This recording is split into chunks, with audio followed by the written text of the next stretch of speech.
I'll just give everyone a bit of time to join.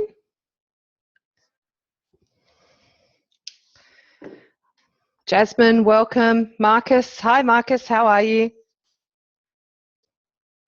Neil, welcome. I can see Susan and Ray.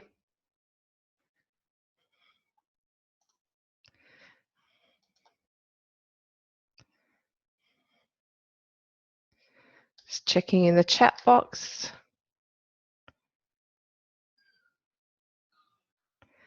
Hi, Christine, you can hear me okay? Thank you, Ray. We're looking forward to the webinar too. So we'll just give everyone a couple more minutes. It is a rainy, wet, cold Sydney morning. So for those of you who are in Sydney, you may be a bit slower to get going this morning. Chelsea, welcome. Amanda, Amy, lovely to have you all here this morning. Just give it another minute or two and then we'll get started.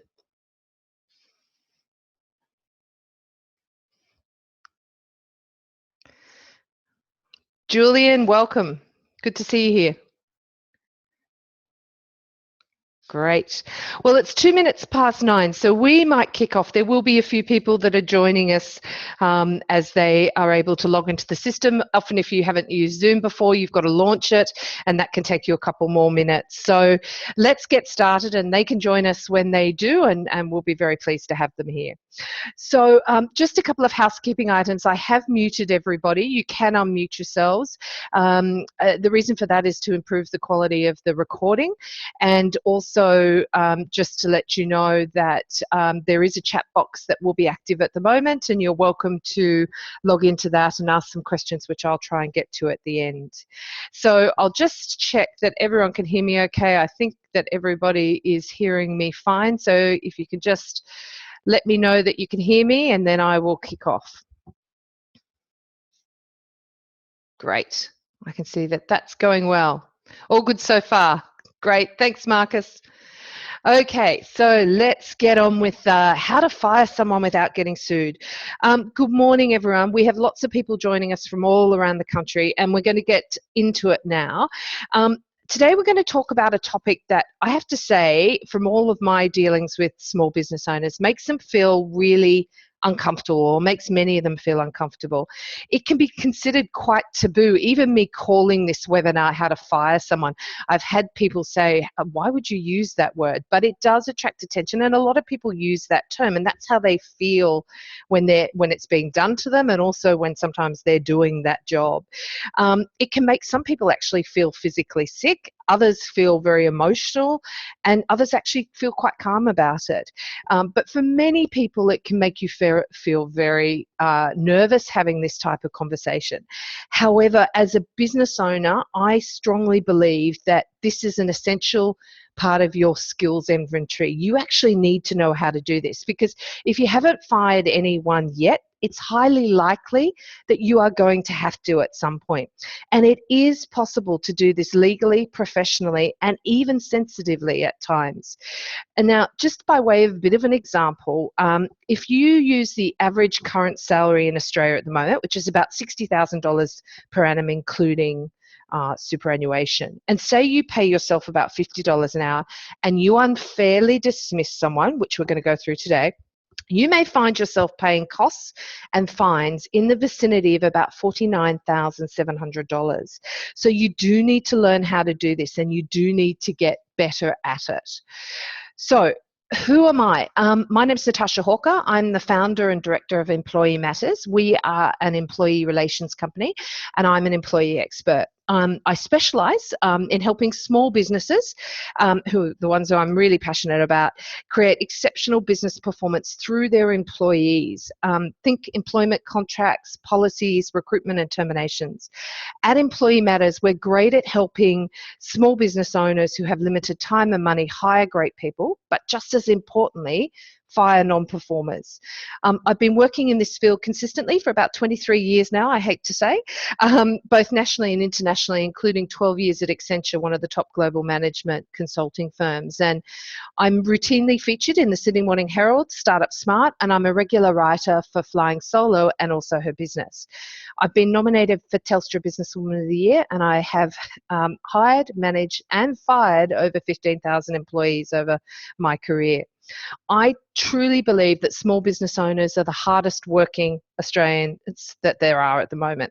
And typically you're actually trying to do the right thing. But I see far too many business owners copping significant fines for illegally firing employees. And the reality is that this is a skill that you need to learn, and you need to understand the legal frameworks and constraints in which you're working. So let me tell you a little bit about my presenting style. I'm a bit of an employee or a HR nerd. I'm very passionate about my subject. I know I talk to accountants and they get passionate about theirs, and I don't understand that, but I do understand that I love HR, and this is what I'm very pleased I'm able to do. So I do get excited, and when I get excited, I do tend to talk a bit faster. I do want this session to be interactive, so jump into the chat box and I'll attempt to answer some of your questions, probably more so towards the end. And we also have a couple of polls for you to get involved, because I want you to be enjoying this and I want it to be interactive. The session is going to be fast-paced because I want to give you as much value and information as possible, and I want to also share some real-life examples with you so you actually can make sense of this if this is not something you've got a lot of experience in, and we can help you learn. Now, I'm planning on packing as much value as I can into the next 60 minutes, and I will show you a way to get some more information or support if you need it at the end of How to Fire Someone Without Getting Sued. So do join in. So I'd love you to stay and party with us. I know an hour, in this day and age, an hour's a really long time, and I really appreciate that you've decided to spend some time with us. At the end of the session, we're going to be sharing a gift with you. It's a performance management guide. This is a how-to guide, and will help you manage these processes moving forward.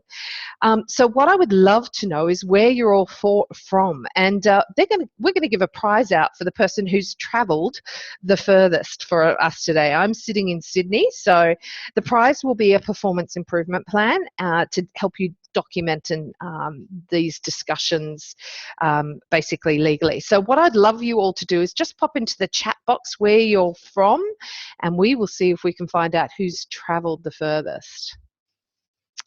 Melbourne, in Manly, someone's in Manly today. Rooty Hill, Canberra, Sydney, Hunter Valley, Adelaide, Melbourne, Wentworth Falls.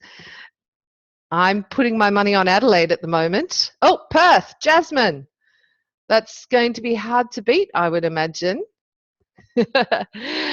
Or from Scotland, currently in Melbourne. Ooh, Ray. I'm not sure. I'm going to put that to my co-pilot today, which is Caroline Ross, who's actually sitting in New Zealand.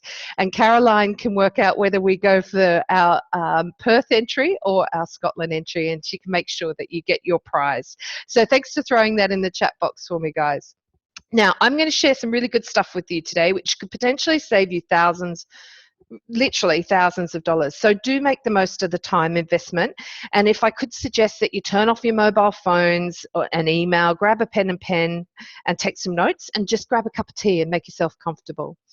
I'm also going to please do remind me when we get to the end, if this has been of value, I'm happy to share the recording for your reference later. So let's get on with it. Our first poll. Now, let's see if I can do this. I want to know of the people who are on the call, and I know one or two have already had this experience just because I know who you are. I'm going to launch a poll. Have you ever fired someone before or terminated someone before? And you can answer yes, no, not yet, but maybe I need to. So if you can all jump in there and I can see how you're voting. We've got 4, 5, 6... loads of votes coming in now, and then when I end the poll, then I can share the results with you. Quite a few have had this experience before. It's interesting. The next question is, did you do it legally? And often people aren't quite sure that they actually did do it legally, or they know they probably didn't. So we've just got a couple more to vote. If you can pop your votes in, and don't worry if anyone's hesitating because they're worried someone's going to see them. I can't see who's voted. So it is completely anonymous. Okay, we've pretty much got everyone there. So let me end the poll and I'll share that with you so you can see. And what you can see on the screen now is that probably 69% of you have actually terminated someone before, and about a third of you haven't. And there's one or two that actually haven't yet, but do need to. So you are in the right place. My aim today is to make sure that you're up to date with the most current legislation and you're able to make sure you do this legally. So let me close out of there and we'll get kicked off with where we're at and a little bit about my story. I thought it might be a bit useful to give you a bit of context about my background and why I'm sharing some information with you today to give you some context. On the 4th of September 2001, and I'm sure that date does ring some bells for many people, I actually transferred to the London office of a large professional services firm as their HR manager. And essentially what happened was I landed and I was looking after a group of 500 and smack bang into needing to make about 50 people redundant. Now, I had hardly put my feet down in the UK and I was unfamiliar with the employment legislation and I was going to have to fire 50 people. Now, in the process of doing this, after I quickly learned what I needed to do, I actually acquired a new nickname from the partner group in London, which was the Angel of Death. I kid you not. Imagine I'd just arrived. I had never completed a redundancy in the UK before. I was single. I was looking for friends. And I was being now called the Angel of Death. This was not going to help my case at all. Now, legally in the UK, when you actually make someone redundant, the partner at the time had to have a very scripted conversation with the employee that was being made redundant to make it legal. But despite many of these partners literally being rocket scientists, they fell to pieces when it came to having this very difficult conversation, especially if the employee cried or was angry or aggressive or worse still, literally begged for their job. And sometimes that did happen. What I realized was that I actually had a gift for having these conversations. I could facilitate the conversations to be legal, to be professional and empathetic, and I could help not only the employee that was going through the process, but I could also coach the partner that was having this difficult conversation so that they were delivering those messages really well or the best way they could. Now, this is not something that you desperately want to do when you grow up, but I do feel that I can help people. And the reality is that these conversations do need to happen. And as tough as they are, they can be done well, they can be done legally, they can be done empathetically, and it can actually help you grow your business. And even better, and that's you guys on the call, and we've got loads of people on the call today, can learn how to fire someone without getting sued. And that's what we want to have happen after today. So let me think about what your story is and why you might be on the call. I think when you guys are talking about performance management or exiting people from your business, I suspect, and this is coming from all the times I'm talking to business owners who do this, that you feel you think that you have a lack of time, you lack the knowledge, you don't understand what you're meant to do, you don't know what you don't know, and you think, and I hear this a lot from small business owners, the laws are so biased against me, what's the point? I can't get rid of anyone out of my business. And that's really sad because as a business owner, as I said, it's tough enough to do business, let alone if you're doing business with a subpar team. So that's a really important thing for you to be able to do. What I suspect you guys want is that you want to be stress-free. I hear a lot of the times, I don't want any employee headaches. I have a friend who runs a business and she said running a business would be so much more fun if I didn't have employees. And that's not so unusual. There are a lot of people who feel like that. And what you want to have is a fast-growing business. You want a high-performing team. You want to know that you're compliant, and you want to have these conversations with ease and as and when you actually need to. So these are the things that I think are important to you guys. But what you really want is the relief. The stress from having employees can be a lot, and you want a successful business. And I don't think that's too much to ask. So that's what you guys are telling me that you want. So I've got another poll here, which I'm just going to load up for you. And this one is, bear with me, poll 2. This is some ideas about things that you may believe are the case when it comes to dismissals. So there's a couple of questions here. It's just a yes, no, or don't know. Can you be forced to take an employee back once after you've dismissed them?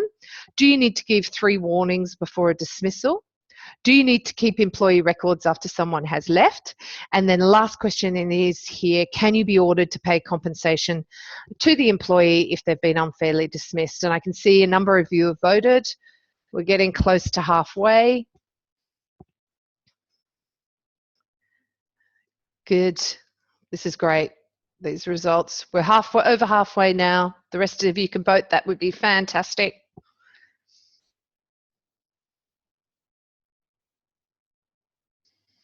Just a few more votes to come in.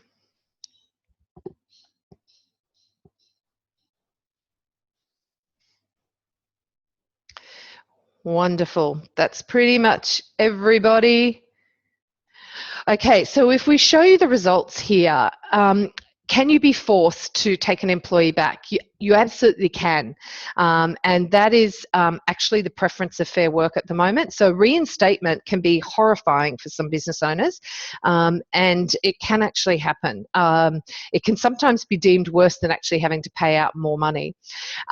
There's some mixed results here. The ones who said no, you don't actually have to give 3 warnings. The old 3 strikes and you're out doesn't exist anymore. It just has to be what is deemed to be reasonable. And you absolutely do have to keep records, so that's fantastic. And the last one, yes, absolutely, you can be ordered to pay compensation if somebody has been unfairly dismissed. So sorry, I hadn't shared those with you, so let me share those quickly with you so you can see them on the screen, which is fantastic.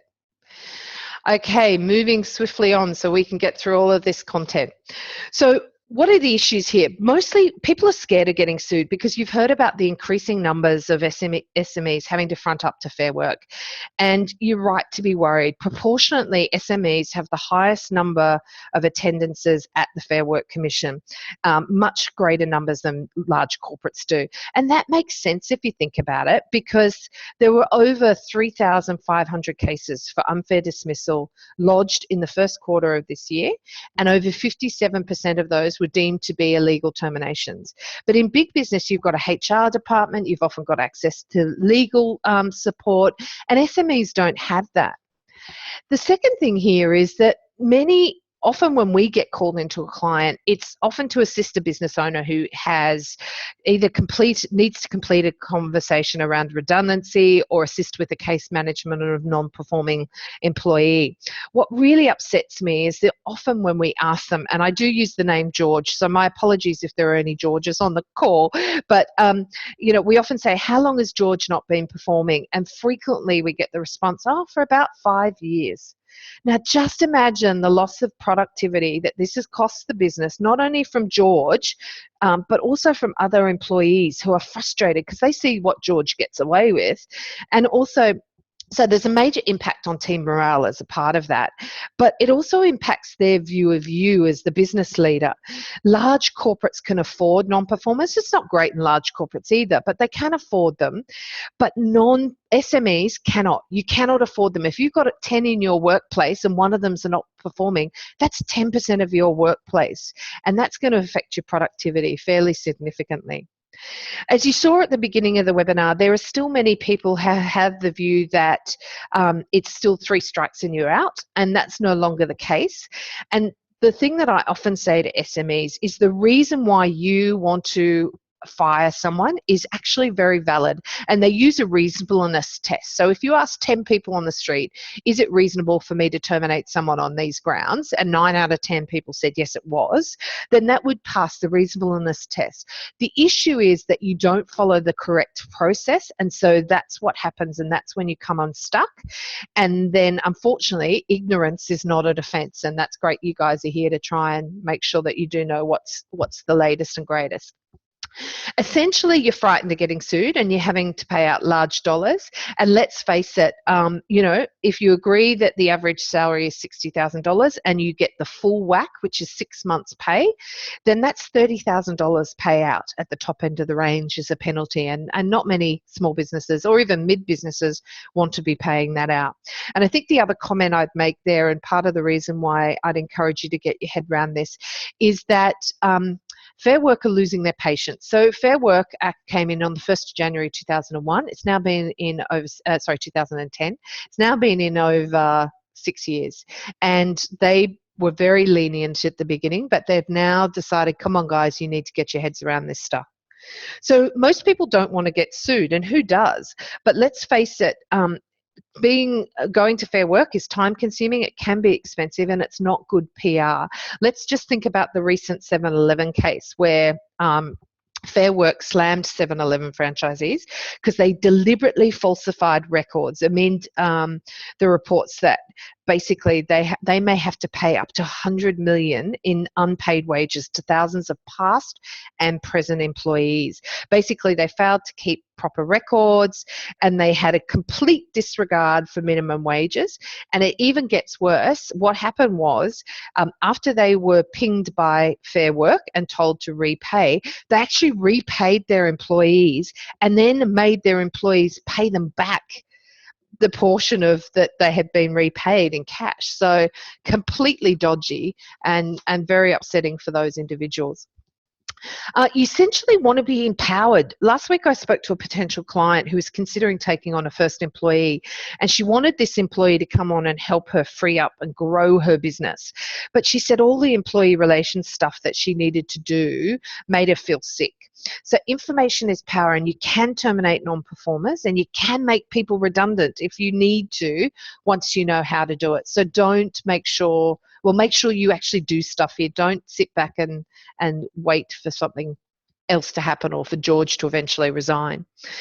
Once you've learnt this skill, you're going to be able to manage with confidence, knowing what you can do and how to do it. Employees will not be able to distract you with what they think their legal rights are. And you'll be able to add this critical skill to your skill set, knowing that you can do this if you need to. But the other thing I would say here for everyone is, the other best skill you guys need is how to hire effectively. Most of you have never been taught how to interview, and if you can learn how to interview better, that means a technical interview, a behavioral interview, a cultural fit interview, you're going to hire a greater skilled employee into your business, and therefore have more success and have less requirement to actually need to terminate someone, which is what you would ideally want. So essentially, I always say that employees are your greatest asset and potentially also your greatest liability. The businesses that actually build high-performing, low-maintenance team reap the financial rewards. So that's a really important thing for you guys to understand. So let's get on to the first bit of content, support person. I love this photo. It does make me laugh every time I see it. The support role is a critical role in the process, and this is where many businesses just tend to come unstuck because they're just not aware of the legal obligation to offer this or enable this for an employee. Legally, you need to offer an employee an employee support person if, for example, they're going through a redundancy conversation, a restructure, performance management, and misconduct.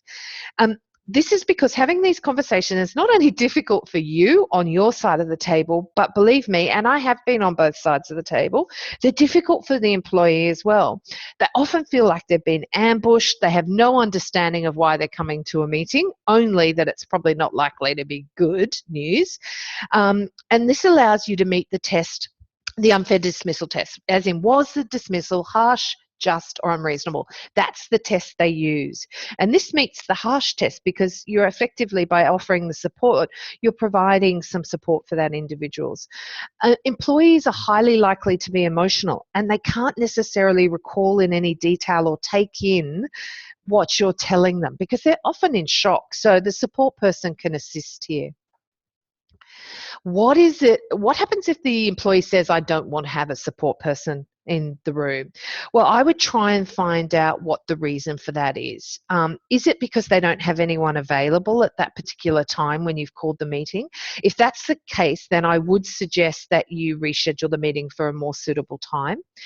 And I think the other thing is also do suggest who can play that role of a support person, because the individual may not realize that it can actually be somebody from outside of work. And they may be really embarrassed of the fact that they're not performing and they're about to have one of these conversations. And the last person they want to share that with is a colleague in the office, especially if it's a small office. So whereas they might be more comfortable if their mum or dad or a sibling or a friend comes along to provide them with that support. If the individual is positive that they don't want a support person, then ideally, get them to sign a document that says, I am comfortable, I was offered a support person and I decided not to take it. If they're not prepared to sign anything, that's fine. Just note that in your documentation as an outcome that you offered that support and they chose not to take it up. So who can be a support person? When you're looking to have one of these types of conversations, you should advise the employee that they have a right to bring a support person along. And let's face it, guys, that is a very good clue that this is not going to be a good conversation. However, you do need to give them the heads up. And if they would like to bring someone along, they need to tell you who they're bringing along prior to the meeting.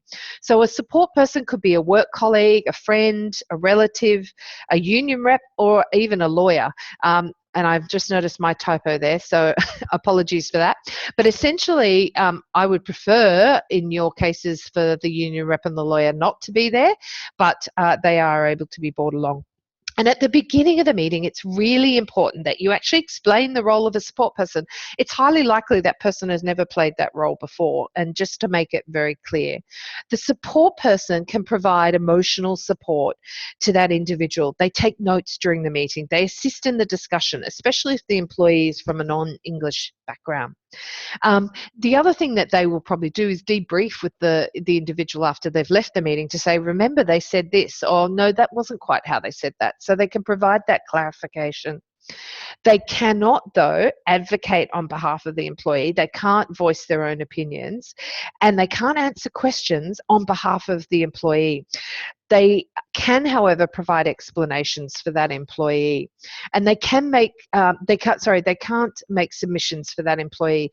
Now, if the support person is getting too interventionist, they're getting too involved or they're getting emotional, you can consider actually suspending the meeting and getting them to come back at a different time and reframing what their role is in this process. So Fair Work, and this is just so that you're aware of the detail here, Fair Work expressly requires the Fair Work Commission to take into account, when considering whether a dismissal is harsh, unjust or unreasonable, whether the employee was unreasonably refused a request to actually have an employee support person there. So it is part of the law. They are required to have one of these. So what if you actually had some tools at your disposal, such as a performance management guide, which you guys are all going to get today at the end of the webinar, to assist you with this process, to explain the legalities, plus a counselling meeting template on how to direct you on, how you should actually document this conversation legally. What would that do for you? Would it give you, I don't know, the support that you needed and more confidence to conduct the meeting? I'm guessing it probably would. So another quick poll for you, just to get a sense of seeing where everyone's at. Were you aware that to refuse a request for a support person could leave you open for a breach fine? And I've just loaded that up. If you could just quickly pop your votes in there. I can see the votes coming in now. Yeah, this is quite clear. A lot of people weren't aware about the support person, and it does give up the yes vote is catching up. Yeah, no, predominantly here, people are unaware about that support person role, and that is, going to cause you problems because you're going to fail on a technicality for not offering this role. So I'm going to load that poll up for you so you can see the results there. Everyone can see what happened there. So that was fairly convincing that people weren't aware of that. So right now, as an employee expert, this is what I do every day. I'm going to help you start to make a decision on what you can do to get better results when you're firing people or when you're having to have these difficult conversations. Or you can decide to keep going, doing what you're doing and take the risks that come with that. So there are a number of ways that you can fail the unfair dismissal test, but one way that you can avoid failing the unfair dismissal test is to always offer that support person. Even if they refuse that, at least you've offered it. So that's a really important one. So let's look at some of the steps that you need to take when you're managing somebody's performance, and this works for misconduct as well, but I've focused mainly on performance management for today. So have you ever experienced this? You're beginning to sweat, and I know people feel like this because you know you're going to have one of those really awkward, really difficult conversations. But the type of conversation, oops, sorry, I'm a little bit click happy there. But the type of conversations you want to have is basically no one wants to have these conversations, but George needs to know that he's consistently late for work and that causes problems. And basically it causes problems for you as the business owner, it causes problems for his colleagues, and it actually causes problems for the business because he's unreliable. And this is regardless of the fact that he always seems to have an excuse and life's a bit tough for him, and that excuse can sometimes be as flimsy as the dog ate my homework. They really can be that bad. And you want to have these complex conversations, you want them to become a bit easier. So typically what happens is that many people are frightened they're going to say the wrong thing. And the feeling comes because I think people are so caught up with trying to get this technically right, and they know that it's a very emotional situation, and that as a result they're worried they're going to trip over their words and you're not going to be able to defend your position. And often people get very defensive when they're going to have these types of conversations, so it gets hard. What happens, or the other thing that happens here, is that you don't know how to control somebody's emotional feeling, nor should you be able to. You don't want to be the cause of someone crying or getting angry, or the stone cold silent treatment, which is often the other response. Many business owners don't know how to start the conversation. They don't have a framework, they don't have a script, and they tend to get bogged down, and the employee takes them down into a very detailed conversation of he said, she said, which goes off topic and is not very productive. And one of the things you need to know is you need to have a framework to have this conversation, and you need to be prepared. Typically people, I'm sorry, I should move that so that you can see that. Typically people are, they're worried that the conversation is going to go badly and you're not going to get the outcome. And we even have examples of clients where they start this process and it gets all too hard and actually reverse out of it, and they don't go down that path and they just let things continue on as they were because it just got too hard and they were frightened of it. So what you want to do is have confidence in the dialogue. Like I said at the beginning, no one really wants to have these conversations, but do you know what? They do get easier when you're confident, when you know what the law is and you know what you can and can't say and you know what your rights are. And that will make things much easier for you moving forward. Now, the other thing that often happens is you want to know how to deal with the emotional responses that you're likely to get, and this can be a really tough area for people. How can you make this as easy as possible for the person that's going through this conversation, but still get the results that you need to get? One of the ways that you can do this is basically to have a foolproof script that you can deliver on confidence, with confidence, and you know that you can have it just in front of you and you can refer to it if you get a bit lost, and that's okay to do that. You don't have to go in there unsupported and unhelped. So essentially, I think most people's greatest desire when it comes to these types of conversations is to exit employees basically quickly and easily and legally, so that you don't get an email 3 weeks later with a request for you to attend mediation. So that's a good tip here. If you terminate someone, they have 21 days in which to raise a formal complaint with Fair Work. So once you tip over that 21 days, you can probably breathe a little sigh of relief that nothing's coming your way. So what are the steps? What do you need to do? And I'm going through this at a fairly high level, and I know this is fast-paced, but it's important that we do get through the content. Performance management essentially covers counselling and warnings, but there is also very much the option for, and you should do this, around training and additional support. So essentially counselling is for minor issues. It normally takes place at the start of the process, and it might be where people are being late a couple of times or missing a few deadlines. And then after a counselling session, I would suggest that you review the performance of that employee. And it's very normal for a number of counselling sessions to occur before you move into a more formal warning stage. But it's very sensible to make a note of these counselling sessions, as minor as they are, on the file, because it just develops your documentation should you ever have to justify your decision. The warnings are where your performance issue is considered more serious in nature. The need to give 3 warnings prior to termination, as we talked about, no longer exists. And those warnings can either be verbal or written. But if you do, and this is a very big gotcha, if you have a performance management process in place, then you do need to follow that policy. And I'm going to finish the slide, and then I'll just check the chat box and see if I've got any questions so that everyone is up to speed. There is no limit on the number of warnings that you need to give, but obviously the more warnings you've given, the more idea that the process has been fair and it hasn't been an unconsidered process.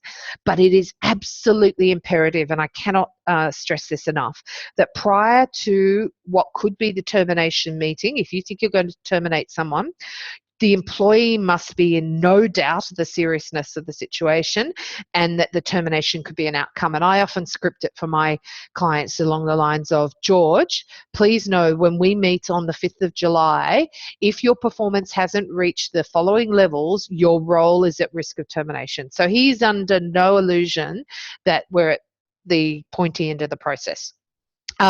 It's also imperative that you offer further training or support. And this could be extra training, a mentor, that you're giving extra feedback, or it might be some time off if the reason for this is that actually people have had a personal situation and that's the reason for the dip in the performance. But you really need to do all these steps before you could consider a more formal termination. So I'm just going to quickly check the chat box.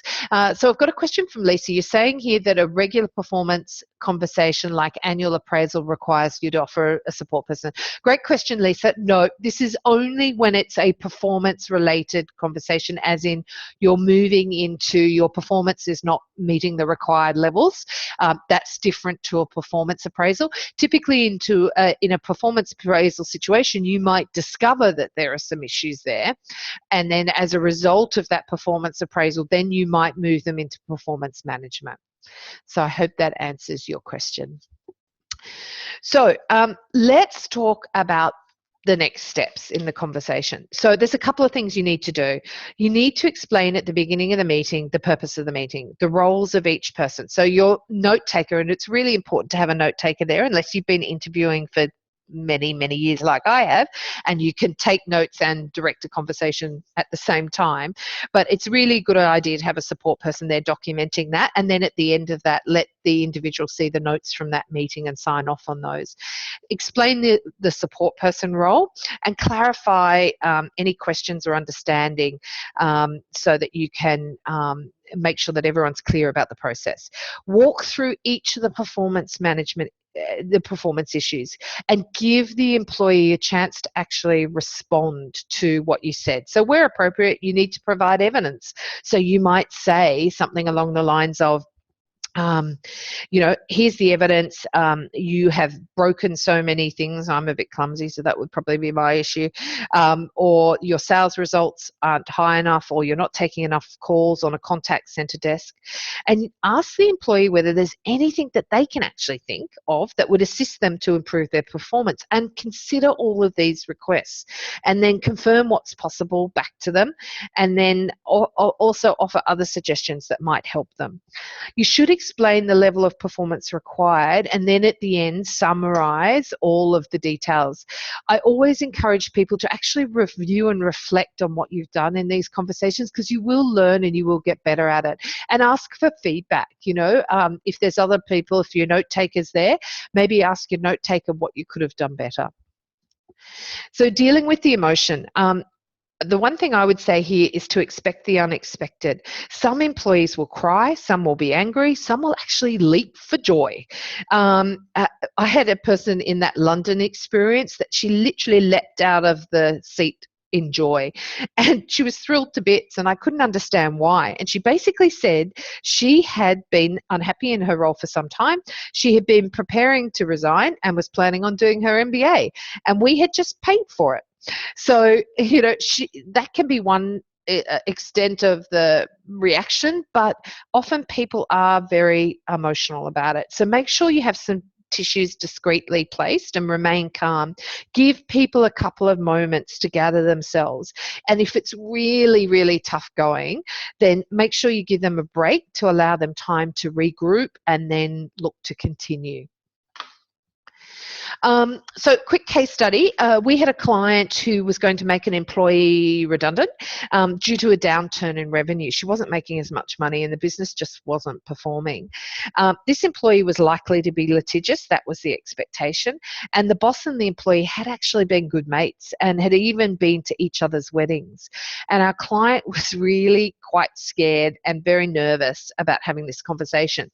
So what we did was we shared our script with her and we did some coaching, and we even role played it and practiced, and I did my acting ability and burst into tears or got angry, and then we gave her the script so that she could have that with her through the conversation. I actually sat in on the conversation just in case it went off track. And she needed any help, but she actually pulled it off herself, and when it was over she gave me a huge hug. And the outcome was that the employee exited peacefully with the right amount of money in her pocket, and our client didn't receive the unfair dismissal claim, which she was so nervous about receiving. Now that you have the information, you too will be able to be better informed about how to manage that poor performer, or even make someone redundant if you need to. And having those letters and templates and the scripts for those conversations will really help. So as you heard earlier, I was once known as the angel of death after making 50 people redundant before arriving in the UK. So I've done a lot of these conversations and I know what works, and just importantly, I know what doesn't. So what I'd like to talk to you quickly about now, and I'm conscious of our time, we are getting at the pointy end of the presentation, is how you, so give you some ideas about how you actually breach and what it will cost you if you do breach. So imagine how you might feel if you receive one of those emails that asks you to attend a mediation session regarding the unfair dismissal complaint against George. And the reality is you actually know that you didn't terminate him correctly, and you don't have time to fill out the 8 pages of documentation that you need to before you attend, and quite frankly you can't actually afford the time out of the office as well, or the time away from the office, especially when you know conservatively George already cost you a couple of $100 or even a couple of $1,000 in errors or lost productivity. You're cranky because you know that you snapped when you fired him, and often that's what we find happens. People get a build up, and then they just snap and they don't do it properly. And as a result, you're going to pay for that because you didn't technically fire him correctly. You don't have time to go to Fair Work and attend a mediation. You're already short on resources because you're down George and you haven't managed to recruit anyone. And essentially, this is the last thing that you need. And then the other problem here is you're a bit peeved because you actually feel in your heart of hearts he probably deserved to be fired. So I'm just going to pause there because I can see I've got a question in the chat box. Are there any circumstances where instant dismissal is okay? That is a great question, Ray, and the answer is yes. You can instantly dismiss, but it is risky. So the times when that does happen, and there is so when you dismiss for a performance management issue, you will pay notice. When you dismiss for misconduct, say somebody punches someone in the office and you do an investigation, you don't have to pay out their notice period. It's just you need to really follow due process and have investigated. It's that old adage of innocent until proven guilty. Unless you can be absolutely sure that that person's done that and they had no reason for doing that, then I would avoid instantly dismissing someone without following due process. It is a riskier way to go. I hope that answers that question for you, Ray. So what you really want, well, what you really want to avoid here is to pay the compensation and legal bills and the wasted days out of the office. That's expensive for all parties and not something you want to have happen. And I have another question from Alita. Let me see if I can get that. Alita, I'm just driving Zoom for the first time. I might just see if I can. Could you just put your question in the Q&A box, and I'll see if I can pick that up. Thanks, Alita. So essentially what you want to do is you want to know how to fire legally. Everybody wants to know that, so you don't waste time and money and resources. You want to be able to fire quickly and effectively. Often we have clients where we go in and they go, you know what, I just want this done. Let's just make him redundant because that's so much quicker. The reality is the role isn't redundant. It is somebody who needs to be performance managed out of that business, and you risk getting into trouble because you've illegally made them redundant rather than done performance management, which would have given them a chance to improve their performance.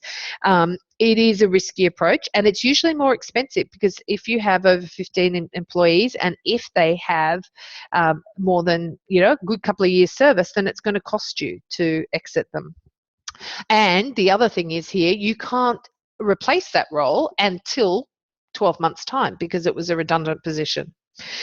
It's amazing how many times I hear a client say, the mood of the office has just improved dramatically after George left. Morale lifts, people get more buoyant, and you're relieved because you don't have to take that weight around your neck to work every day because, you realize he's not doing a good job and you just haven't been able to get rid of the problem.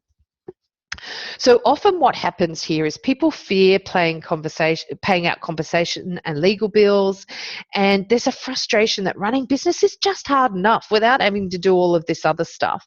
And you don't want to fail on a technicality, even though everyone thinks that it's a very reasonable reason why you got rid of George. So I'm just going to pause there. I can see another question in our Q&A. Anonymous, that's fine. How does the process differ if you let them go within the probation period of the employee's contract? Another great question. Essentially, probation is anywhere up to 6 months. I would encourage you can't do over 6 months. If you have under 15 employees and the individual has been with you for less than 6 months, you can terminate them with only a week's notice.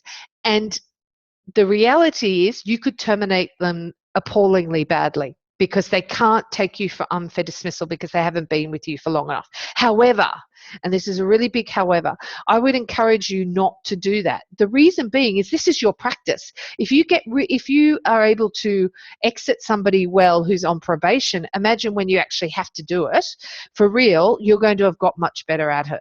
So your risk is low with unfair dismissal. They can't take you for unfair dismissal if you have under 15 employees and they've been with you less than 6 months. If you have over 15 employees, they have to have been with you over 12 months. So that's the answer there. I hope that helps. So this is the last segment, and I will whiz through this so we can get through it. So essentially, the individual needs an opportunity to respond. You cannot just say, this is what I think, this is what you need to do, I don't care what you think. You need to ask them whether there's any reason for a drop in their performance, because otherwise you'll again breach the fairness test. Imagine if this guy's wife's just left him after 30 years. He's not going to be performing at his optimal level. So make sure that you check in why the performance may have dipped. The other thing you need to do to avoid the unfair dismissal is to make the performance objectives reasonable. As in, if this is a sales role, you can't say if everyone else only bills $40,000 a month that George has to bill $100,000 a month, because that would be deemed unreasonable. You're setting him up to fail, and the commission will consider what other people are doing. And I have got another question. Oh, that's good. I'm glad I answered that one for you. The last one is the costs. Now, why should you be bothered about all this stuff that I've just talked to you about? If the dismissal is deemed to be unfair, unjust, or unreasonable, when the employee could be awarded up to 6 months' salary and/or reinstatement in the business.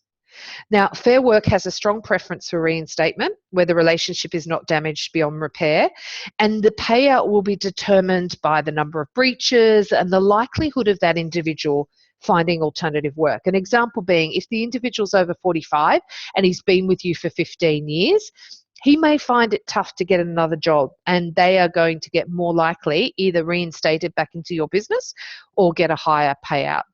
So it can be a very expensive thing. Now, I was going to show you the unfair dismissal calculator, but given our time, you've all been sent that. If anyone wants to talk to me about that afterwards, I'm happy to walk through that with you individually. So how does an employee make a complaint? Essentially, all they do is call Fair Work and they pay $69 to lodge a complaint. And then within 3 weeks, you'll hear an attendance to go to mediation and put your documentation in. So there's very little stopping them. And let's face it, if they realise, and they'll be told, they could get up to 6 months' salary, they're probably going to have a reasonable crack at it. So we've just got another question. Actually, I might just come back to that at the end. Just hold that question for me. So now you've got your own unfair dismissal calculator. You can estimate what your costs are going to be. Just use your hourly rate of pay and what the individual is paid. So now you've seen how much an unfair dismissal can cost. I'm going to help you make a decision to either get better at this or to decide to do the alternative, which is run the risk of they don't make a complaint. My view is, though, strongly, it's a numbers game, and employees are much more cluey about their rights, and if they're not, I can guarantee you their friends and family are. So one way you can avoid a breach is to get this sort of stuff right so that you're not spending thousands of dollars unnecessarily. So let me just pause here and I'll see if I can. I'm just having a little trouble. Oh, here we go. Do we follow the same guidelines when it's due to a bullying type of behaviour, which is one word against the other? Good question, Sharon. Essentially, bullying, you need to follow an investigation and determine whether on the balance of probability that bullying did or did not occur. And then on that basis, if you found that someone was a bully, then you can move into disciplinary procedures, which might depend on what policies you have in place and may end up with the individual being terminated, and you would move into the performance management process to terminate them in that case. So I hope that answers that. It's a bit like running a police investigation. I kid you not, you know, the old he said, she said, but you can get to the bottom of it. Now, I'm not sure why you turned up today, but I'm very glad that you did, and we've got a great number of people on the call, so you've made my day. It may be because you're finding managing employees a bit more difficult than what you thought, or you do need to fire someone, or basically you just want to de-risk the termination. But I am guessing as a result, you are going to want to move from risk to risk-free, from complex to easy, and you want to stop it from potentially costing you thousands of dollars and to actually saving you money because you know what you're doing here. We've gone through a couple of lessons today, and I think the big ones for you guys are that ignorance is not a defense. You guys need to know this stuff. The second thing is that you can and should exit. I'm a great believer in people should be exited from the business if they're not a good fit. And that could be related to performance, misconduct, or a redundancy situation. Remembering that big business can afford non-performers, small business can't. They just can't. So the last thing is that employees can make and break your business. Make sure that you get the most out of your recruitment spend, and what your wages bill is most likely going to be one of your most expensive costs. So hire great people, and if they don't fit, move them on. So to get these results, you could either hire a HR manager, but let's face it, most small businesses don't need a HR manager, nor can they afford one. You can get expensive legal advice. The legal fees around at the moment in this area are probably around the $350 to $750 an hour mark, or you can get a consultant in. So there's some ways you can help avoid this. And you can choose to do this, either get this knowledge in a fast or a slow way. So that might mean that the slow result might mean you end up with a breach because you're not quite up to speed, or you could invest a considerable chunk of your time, and basically you can work out how to do this, or you can go with, you know, what is a tried and true methodology. So what's my solution? My solution is our Hire to Fire toolkit. And it's not for everyone, I have to say. It's not for you if you, for example, don't have any employees, or you don't want to take the time to do this properly, or you actually don't care about your employees. I have had some experience with some clients that go, I don't care, tell Fair Work to come and get me. And so this is not going to be for them. But it's also not for you if you are a solo operator or if you're a large corporate. So why did I build this? I basically wanted to take clients from risk to risk-free. And I knew that business owners were getting into trouble because they had to do so many things. They had to be social media, lawyers. They needed to have their core skill. They needed to understand HR and finance. It was all too hard. And they lacked the money to afford advice or a HR manager. And they needed a timely and cost-effective solution. So that's why I designed it. Essentially, in the Hire to Fire toolkit, we have all the templates, guides, and policies that you're going to need. So imagine you have a non-performer, you've got the performance management guide, you've got the counselling meeting template, and you've got the performance improvement plan that will save you up to 6 months' salary. Because even if you do end up for work, guess what? They'll go, oh, look, I'm sorry, very sorry, Natasha. I can see you've done everything perfectly well. That's fine. You have nothing else to answer for. Plus, you get all the policies you actually need. Do you know that you need a workplace health and safety policy?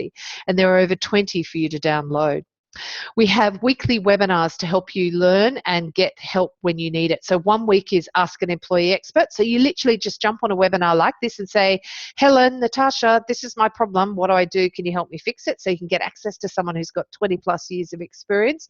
And the alternate week, we had so many of our clients basically saying, I want to know what's in your brain, Natasha. I need your help. So we actually have developed a curriculum of 40 modules to help small businesses learn how to hire better, manage better, and fire better. And last of all, you get a copy of my book. I wrote a book last year called From Hire to Fire and Everything in Between. It's available at all good bookshops. And essentially, it's built to become a dog-eared companion for business owners where they can use this as and when they need. It becomes their guide. So, what's it cost? It costs $49.50 per month, but because you guys are special and you've stayed with me today, you can get this for either just a special code today, 20% off, which is $39.75 per month. So that brings it down considerably. This is amazing value just to even be able to access that employee expert once a month.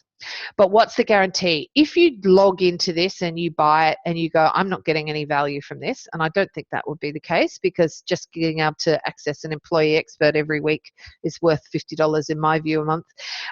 You can cancel your membership after the 4th month with no penalty.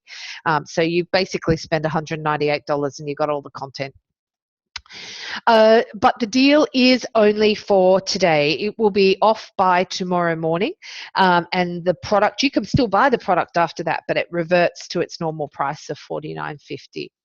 So what I'm going to do is I'm going to put a little code into our, I might get Carly to do that, just to put in the chat box. Yep, Carly's already done that.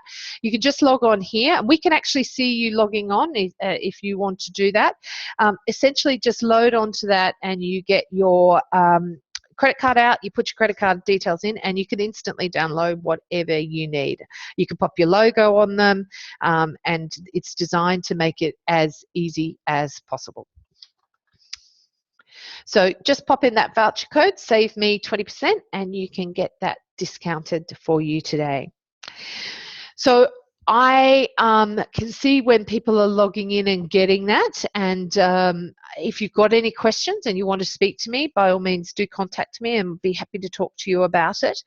There's a deed of release form in this, and that on its own would be worth $500. So, you know, it's incredible value, and we actually think we're probably doing this a little bit too cheaply, but that is what it is. We want to give this value out to people. So just log on, join, and you will be on the webinar with Helen on Tuesday. She's doing her Ask an Employee Expert segment on Tuesday.